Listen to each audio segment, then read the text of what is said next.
Olá, estamos mais uma vez aqui falando de literatura, língua portuguesa em aspectos gerais. É um prazer receber você na nossa página, contribuindo com o processo de saber e aprendizagem. No nosso encontro de hoje, eu quero falar um pouquinho sobre o pré-modernismo no conceito literário brasileiro. O pré-modernismo, ele tem as suas relevâncias significativas dentro da literatura brasileira como um todo. Nós vamos fazer uma análise minuciosa do pré-modernismo. Vamos lembrar que o pré-modernismo, ele não constitui-se como uma escola literária, mas é um período de transição para o modernismo. As escolas prévias ao pré-modernismo eram o realismo, o parnasianismo, o naturalismo e o simbolismo. Dentre todo esse arcabouço de escolas prévias ao pré-modernismo, nós temos todas essas máximas que ocorriam antes, que são chamadas de fases transitórias. Por isso que o pré-modernismo é chamado de fase transitória. Vai do período de 1902 até 1922. Ainda no pré-modernismo, dessa fase de 1902 até 1922, surgem as vanguardas europeias, a qual nós temos uma busca incessante de autores e artistas brasileiros viajando para a Europa, para a Inglaterra, Espanha, França, propriamente, buscando referenciação no meio artístico literário. O cubismo, o expressionismo, o dadaísmo, futurismo e outras áreas que vão se destacar dentro das vanguardas europeias. Não podemos esquecer que em 1902, nessa década, nós temos o Advento dos Sertões, uma obra que iremos analisar com precisão mais à frente. O contexto histórico do pré-modernismo se dá durante a República Velha, esse contexto histórico.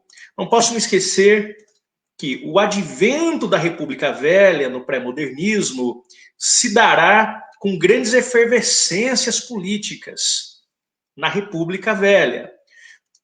Anos anteriores a esses fatos, o Brasil tinha acabado de deixar o processo escravocrata por vias legais. Em 1888, a princesa Isabel assina a Lei Áurea. O nosso contexto histórico traz grandes revoltas, participações populares e vários acontecimentos ao longo do aspecto universal, mundial como um todo, o nascimento da burguesia urbana, a industrialização, a segregação dos negros pós-abolição da escravatura, o surgimento do proletariado e a imigração. Lembrando que nós temos um advento na Europa que é chamado de Belle Époque. No final do século XIX, até a Primeira Guerra Mundial, a Europa vive a chamada Belle Époque, ou a grande euforia pelo progresso, a grande busca pelo progresso, por melhores momentos, por grandes transformações, por mudanças neste período. E é neste contexto de mudanças, de transformações, de euforias por novas tecnologias, principalmente com o advento do telefone, do telégrafo sem fio, do cinema, da bicicleta, do automóvel, o avião, entre outras inovações que passam a surgir, Paris se torna o centro cultural mundial com seus cafés-concertos, balés, óperas, livrarias, teatros, os boulevards e a alta costura, inspirando várias regiões do planeta. Então, nós temos um florescimento total dessa busca eufórica pelo novo, por grandes transformações, que vai gerar encantamento, inclusive nos brasileiros. Observe a efervescência de Paris nesse período. Paris era uma terra de efervescências nesse período. Grandes festas, buscas intensas. Isso gerava um encantamento na burguesia brasileira que dirigia-se para a Europa.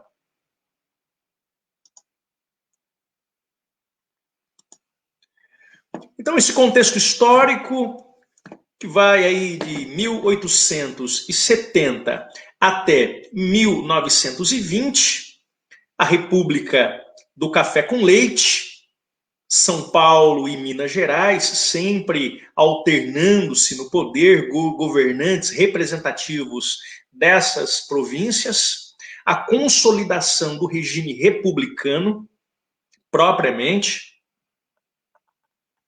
ao longo desse período, o desenvolvimento das cidades.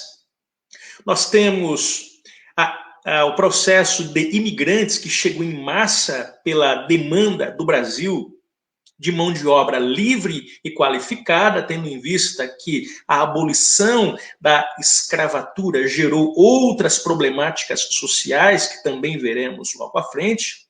A influência da Belle Époque, ou dessa busca pela euforia advinda propriamente da França, trouxe um progresso tecnológico, a introdução da eletricidade na vida cotidiana, a reforma urbana no Rio de Janeiro e em São Paulo, a demolição dos cortiços no Rio de Janeiro, com o objetivo de sanear o Rio de Janeiro, controlar a propagação de doenças e modernizar o tráfego e a comunicação entre as regiões da cidade.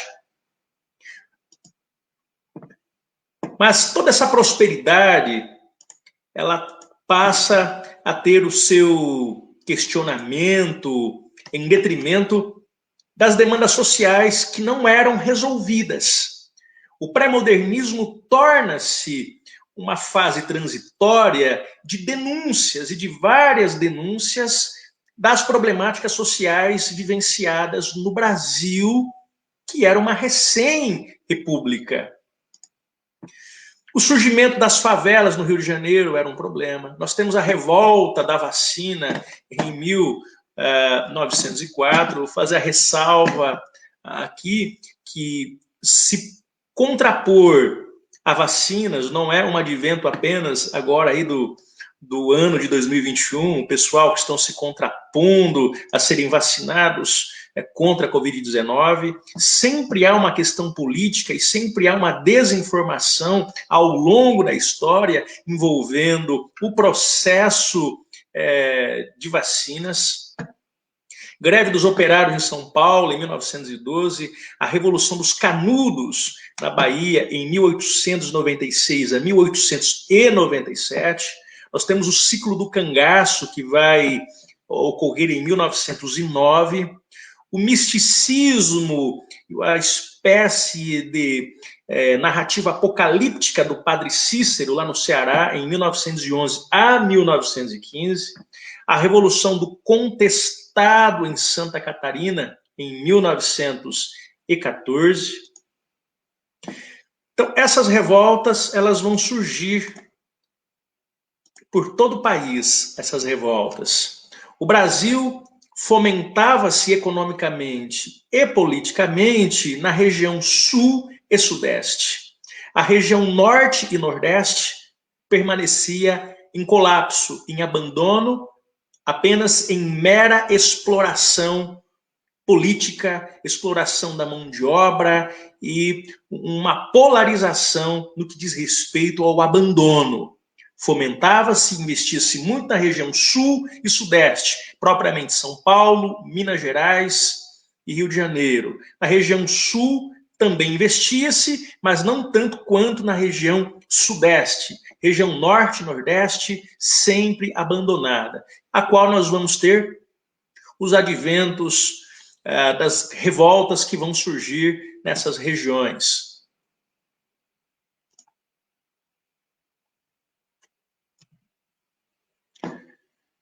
Nós temos alguns líderes, né? Esse slide vai reportar aí a questão das revoltas, da vacina. Pois bem, o pré-modernismo ele ficou conhecido como um período literário, mas não como uma escola literária propriamente dita. O pré-modernismo faz essa transição que vai de 1902 até 1922. Na Europa, o período que antecedeu ao pré-modernismo foi marcado pela tensão política entre os países imperialistas e pelo surgimento dos movimentos de vanguarda.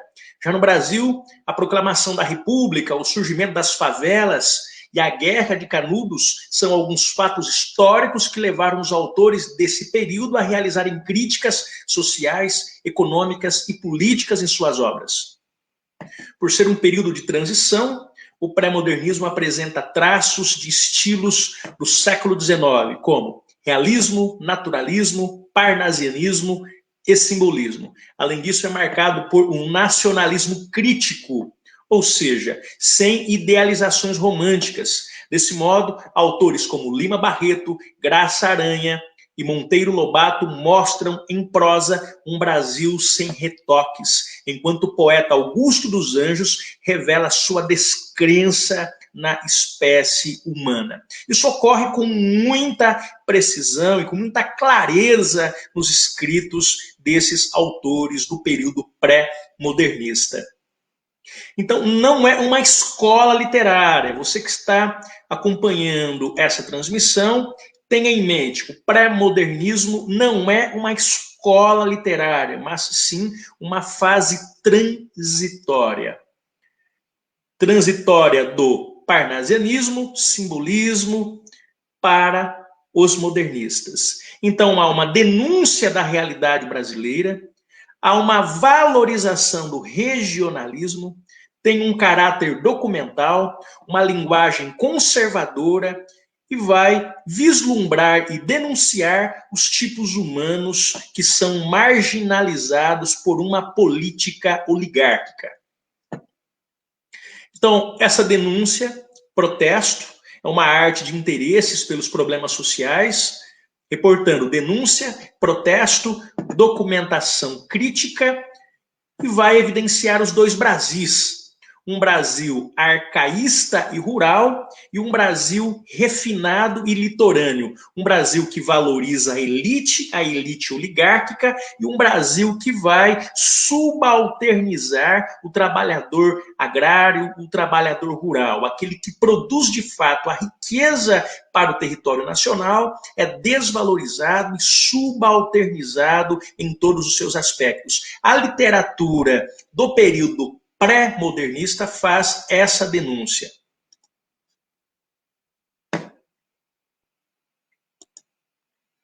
O Rio de Janeiro é urbano, vai demonstrar o Brasil urbano e civilizado, politizado, refinado.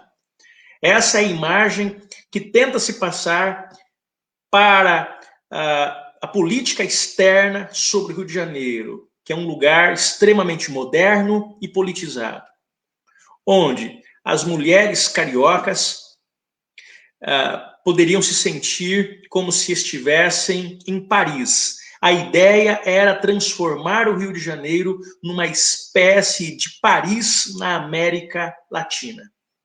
Essa era a ideia. Mas havia uma disputa muito grande do Rio de Janeiro com Buenos Aires.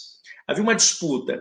Muitos europeus preferiam sempre ir para Buenos Aires. O processo de reurbanização que ocorre no Rio de Janeiro nesse período de 1900 até 1922, que vai ser uma constância esse período de reurbanização, mas começando lá com o prefeito do Rio de Janeiro, Pereira Passos, é transformar o Rio de Janeiro numa Europa na América Latina, principalmente disputando ou desbancando os hermanos, argentinos. Grandes autores surgem nesse período, Monteiro Lobato, Augusto dos Anjos, que fazem suas denúncias. Euclides da Cunha, Lima Barreto, que vão ser precursores ou líderes nesse contexto. Euclides da Cunha, Graça Aranha, Lima Barreto, Monteiro Lobato, Simões Lopes Neto, Augusto dos Anjos e João do Rio, que são os nomes dos grandes expressionistas da circunstância real do Brasil. Vão narrar, vão denunciar em suas literaturas, em suas obras, o que de fato o Brasil vivenciava nesse período. Aqui nesse slide retrata um pouquinho as reformas, as transformações no Rio de Janeiro. Alguns críticos e historiadores, bem como alguns sociólogos, advogam que neste período de Pereira Passos, no processo de reurbanização do Rio de Janeiro, passam-se a ter um conglomerado de pessoas pobres, marginalizadas, indo tomar conta dos morros. Os morros passam a ser povoados no Rio de Janeiro, como bem conhecemos hoje, em detrimento de uma política higienista, excludente para o pobre e para o necessitado, para mostrar para o mundo europeu que o Rio de Janeiro era uma cidade civilizada. Na contrapartida, excluía-se os seus pobres e os seus trabalhadores menos favorecidos.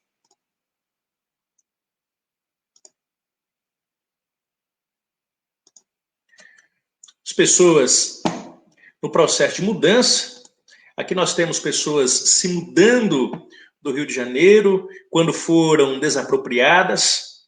É nesse contexto que começam a surgir as favelas no Rio de Janeiro, bem no período pré-modernista, que se intensificam isso. Os morros sendo ocupados, a ocupação dos morros.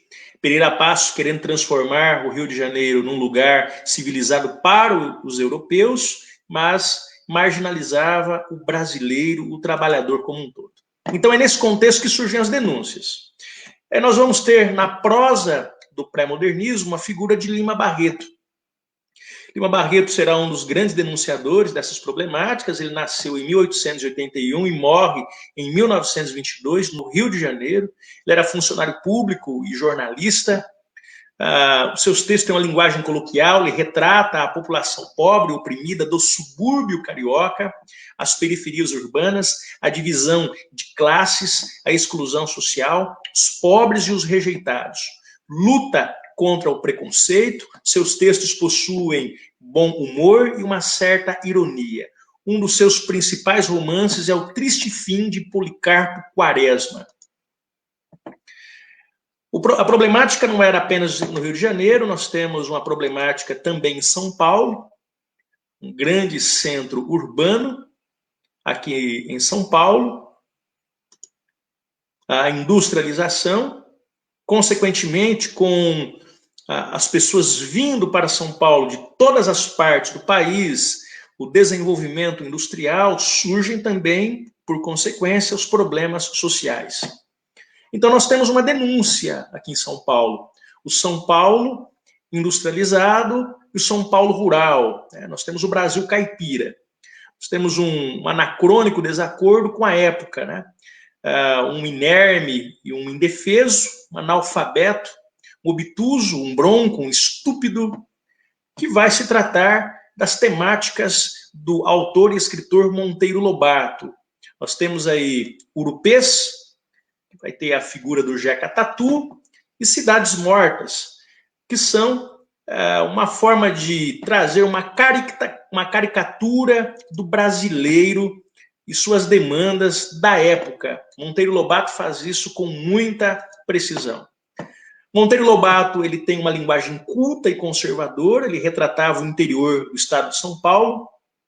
O caboclo caipira, na figura da personagem Jeca Tatu, Ele criticava o atraso do país, mas se colocou contra o modernismo. É importante frisar que o Jeca Tatu, essa figura representativa, a qual Monteiro Lobato expressa, como também muitas outras personagens, colocam-se contra o advento e o avanço do modernismo, a qual estava numa efervescência por inúmeras questões, principalmente por aquelas das quais eu citei, da Belle Époque, que é uma efervescência por mudanças, por tecnologias e por inovações advindas da França. A França torna-se uma espécie de capital cultural do mundo.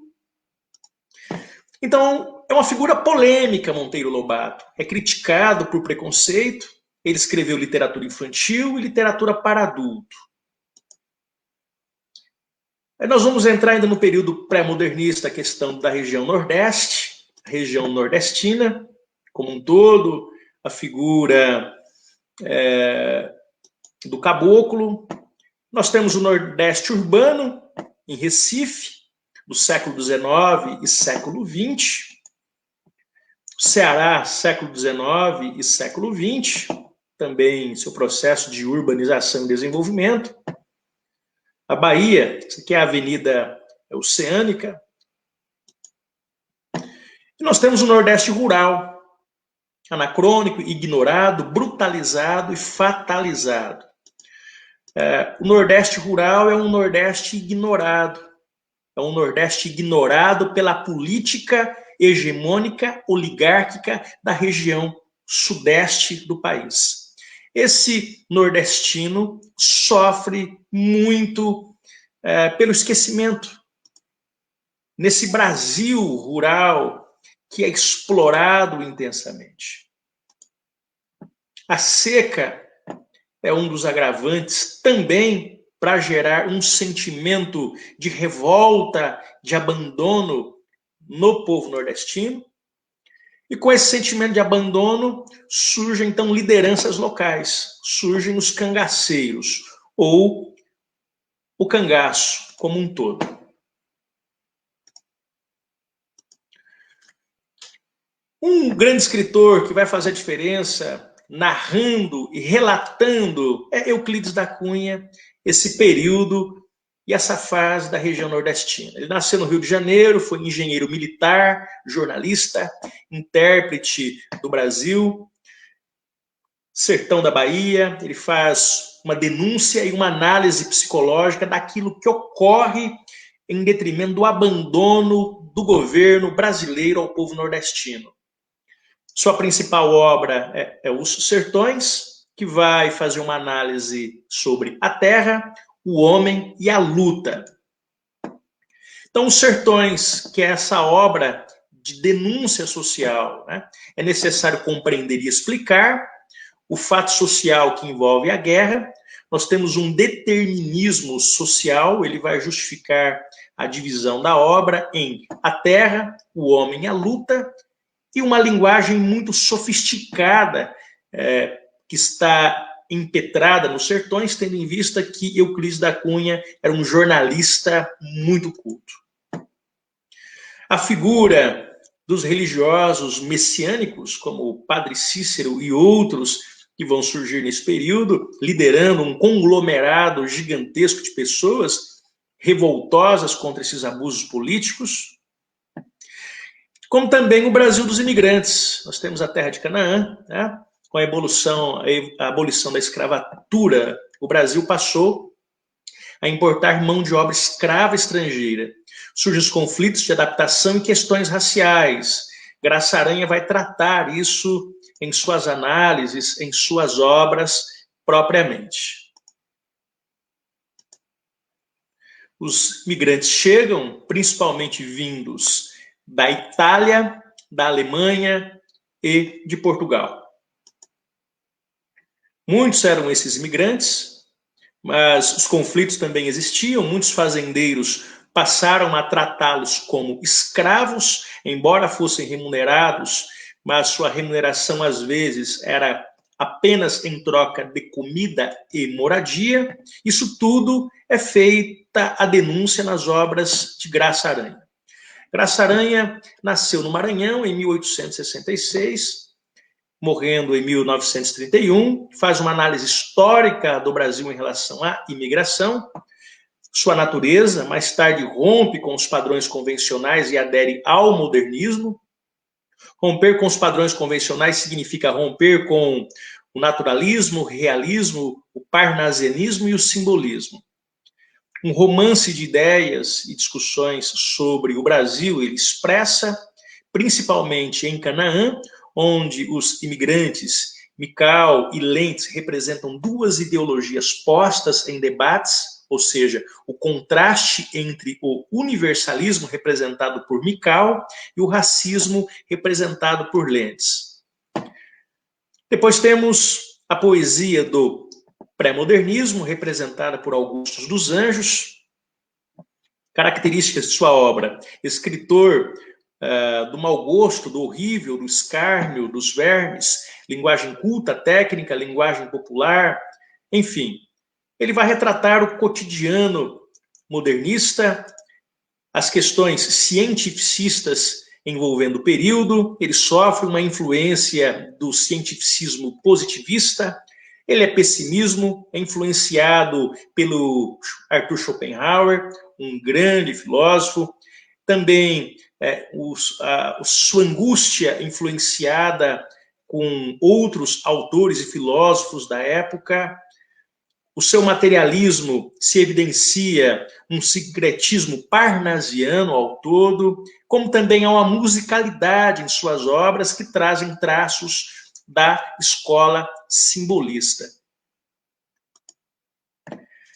A psicologia presente nesses textos, ela é verdadeira. Eu tenho aqui um trechinho de um texto chamado Psicologia de um Vencido. Vou ler esse trechinho desse texto, que diz assim: eu, filho do carbono e do amoníaco, monstro de escuridão e de rutilância, sofro desde a epigênese da infância a influência má dos signos do zodíaco. Profundissimamente hipocondríaco, este ambiente me causa repugnância, sobe minha boca uma ânsia análoga à ânsia, que se escapa da boca de um cardíaco. Já o verme, este, operário das ruínas, que o sangue podre das carnificinas come e a vida em geral declara guerra. Anda a espreitar meus olhos para roê-los e há de deixar-me apenas os cabelos na frialdade e ignorância da terra.